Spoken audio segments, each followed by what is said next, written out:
D'Europe ou bien d'Asie comme des Amériques, chaque Saint-Valentin, aussi différent soit-il par son nom ou sa coutume propre, désire être le seul, l'unique. Peut-être l'ange gardien qui veille sur les amours. Pourquoi pas Cupidon ou Eros qui réveille l'amour d'un cœur qui fut un jour enlevé, envolé, dérobé lors d'une longue veille, un sommeil et un rêve. Écoute la vraie histoire de Saint-Valentin dans la quête de cœur désir qui est peut-être la tienne. Eh bien Gémeaux, pour cette Valentin 2021, eh bien la roue est là pour vous, pour un nouvel amour, pour un commencement, pour la chance, un nouveau cycle s'offre à vous. Vous sortez d'une instabilité des événements, vous allez redresser la roue de votre vie amoureuse pour un dénouement heureux. Vous êtes sur la bonne voie, vous êtes dans l'intuition. Vous savez que vous allez réussir. C'est un peu comme si vous tourniez la roue à la fois où on tourne la roue pour gagner ou à la roulette. Voilà, c'est ça. Mais la roulette, elle est pour vous maintenant. Elle est pour vous. Elle vous porte chance. Et vous êtes créatrice ou créateur de votre vie amoureuse comme un bel artisan. Vous avez travaillé comme ce huile de denier, là, comme un orfèvre pour transformer la matière en une belle œuvre d'art qui est votre amour.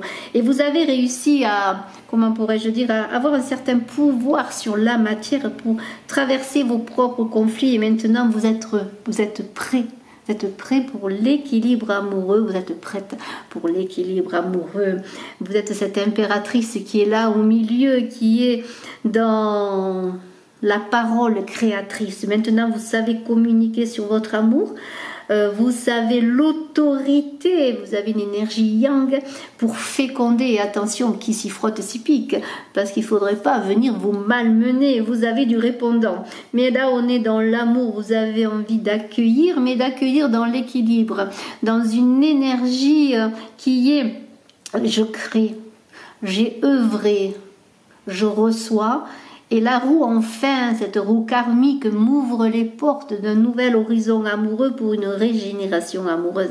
Vous êtes vraiment dans le changement, dans une transformation. Vous avez confiance en vous, vous avez confiance dans votre partenaire, quel qu'il soit, même s'il est auprès de vous, ou simplement si vous pensez à une personne, un futur partenaire.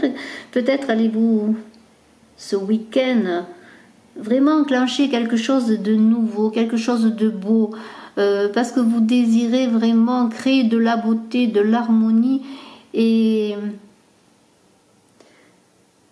comme être dans une certaine maternité, comme un artiste crée son œuvre, encore vous allez créer votre amour, donner naissance à votre amour. Donc un très beau changement arrive à vous, une régénération. L'héritage, je dirais avec ce 8 de denier, l'héritage de tout ce que vous avez semé, comme si l'univers allait vous récompenser, c'est le succès. On pourrait dire que maintenant vous êtes doué pour prendre des décisions aussi dans votre vie amoureuse et pour arriver à ce pouvoir de la féminité qui va s'incarner dans l'action.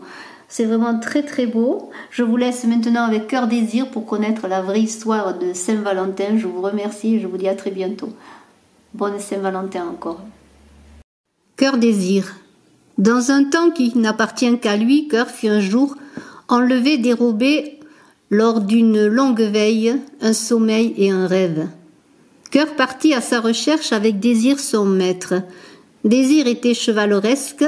Sur son coursier blanc, il voulait guerroyer pour aider Cœur ailé. D'un destin banal de tout cœur épris, Cœur et Désir allaient faire de leur quête d'amour une épopée commune à chacun et à chacune, peut-être est-ce la tienne. Les pas de Cœur et de Désir les menèrent très vite dans un petit pays que l'on ne nommait pas.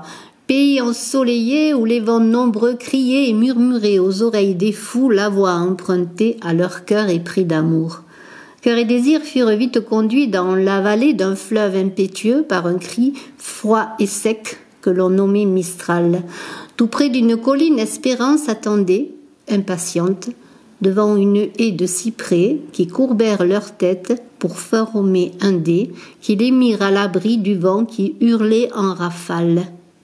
Mais Rival les avait devancés. Espérance fut déçue, mais cœur confiant, craignant de se perdre 2 fois, s'esquiva à l'écart, arrêté par Désir qui retint son coursier. Désir entra en lice tel un chevalier preux qui doit venger l'offense dans l'habit blanc de pureté de l'âme, comme une écarmure pour cœur renoncement dans sa cuirasse noire. L'affrontement terrible laissa Désir blessé, mais toutefois vainqueur. Rivadater ne se releva pas, sachant que cœur sincère doit sans faute gagner. Cœur et Désir reprirent le chemin conduit par Lombarde suivi de Bise. Perdus dans la tempête, Cœur et Désir égarèrent un temps leurs pas. Guidés par Désir cependant, Cœur perdu semblait être un fantôme qui n'a peur que de lui.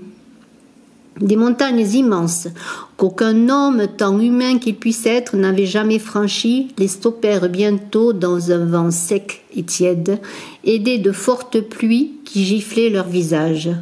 Cœur perdu enfonça sa calotte de feutre sur sa tête penchée et Désir rabattit son homme ruisselant. Il était bien tard, la journée finissait et le soleil donnait ses derniers rayons. Quand, entre chien et loup, une lumière soudaine, venue tout droit du ciel, leur désigna une pierre dressée. Désir entraîna Cœur jusqu'à elle pour se parer des vents qui criaient si fort que l'on n'entendait rien. La nuit fut longue pour Cœur à nouveau enlevé, envolé, dérobé lors d'une longue veille, un sommeil et un rêve. Mais un matin radieux fit vite s'éloigner des images mauvaises, éclairant d'un soleil généreux quelques mots sur la pierre qui parlait d'amour. Cœur confiant entraîna Désir dans sa quête en le devançant, disant que les vents étaient tous leurs amis. Le vent entendit l'appel et modéra ses ardeurs pour les emporter en douceur vers Ponant l'inconnu. Mais à l'espoir naïf de Cœur confiant succéda l'abandon quand, dans un souffle léger, ce nouvel ami leur donna une rencontre étrange. Dans un antre de douleur se tenait jalousie. Cœur tristesse ne pouvait l'affronter, Désir doutait de lui. Tous deux se jaugèrent longuement pour savoir qui pourrait être vainqueur dans ce tournoi de frères. L'obstacle était bien grand, plus que les hautes montagnes et les vents réunis. Cœur tristesse s'appartenait comme un refuge ultime et Désir, quant à lui, voulait homme animal marquer son territoire, instinct de survie quand on doute de tout, que seule une douleur fait que l'on est vivant. L'antre barrait la route et si petit qu'il fût, il grandissait très vite entre Cœur et Désir. Jalousie les tenait dos à dos comme griffons affrontés venus de contrées fantastiques, mi-aigle et mi-lion qui gardaient la prison construite par eux-mêmes dans un dégoût si grand pour Cœur qui regrettait que Désir fût vivant. Cependant, lorsque l'on n'entend plus rien, qu'un désert sans frontières a bien plus d'eau que vous, une gifle salutaire vient à votre secours. C'est Grec qui est venu, les faisant se tourner en une volte-face. Puis la neige est tombée, rouscaillant en silence pour les réconcilier. Mais tout était à faire, car bien vite Cœur souci prit le pas sur Désir en offensant l'amour. Pour Désir, il était l'heure de reprendre la route. Mais quelle devait-elle être, quand Cœur souci multipliait les doutes et les voies sans issue? C'est encore un vent appelé Sirocco qui est venu de terre lointaine, endurant et solide, pour avoir traversé sans faillir une mer dont d'aucuns disaient qu'elle lui appartenait. Sa rudesse fit fondre en un clin d'œil la neige qui couvrait comme une chape lourde les épaules de Cœur et de Désir, en repoussant la saison où la terre repose. La nature se changea en couleur flamboyante du rouge de la passion et Cœur vaillant partit à sa conquête avec Désir ardent. Arrivés aux portes d'une citadelle cernée de hautes murailles, Cœur et Désir s'informèrent auprès de quelques âmes errantes pour savoir qui tenait le bastion. Personne ne répondit. Personne sauf une jeune enfant qui leur dit ce qui suit. C'est un mal terrible qui lèche et qui dévore. Il retient prisonnières nos mères et nos sœurs. Il n'en fallait pas davantage à Cœur vaillant pour prendre l'habit blanc de Désir et le haut, mais aussi son coursier. Deux en un réunis, ils sapèrent la muraille et effondrèrent les murs aidés par tous les vents, de Mistral à Bise, de Lombarde à Levant, de Ponant à Grec, et avec Sirocco, ils envoyèrent le mal et ses sujets nombreux brûlés dans les enfers d'où l'on ne revient pas. Désir s'éloigna sans mot dire, laissant toute sa place à Cœur Vaillant, qui ouvrit les portes aux malheureux qui vivaient hors des murs avant de libérer leur mère et leur sœur. Et puis, dans une geôle sombre, allongé sur le sol, il découvrit son cœur. Cœur Vaillant construisit un écrin pour son cœur, envolé, dérobé lors d'une longue veille, un sommeil et un rêve, afin de le garder libre à tout jamais.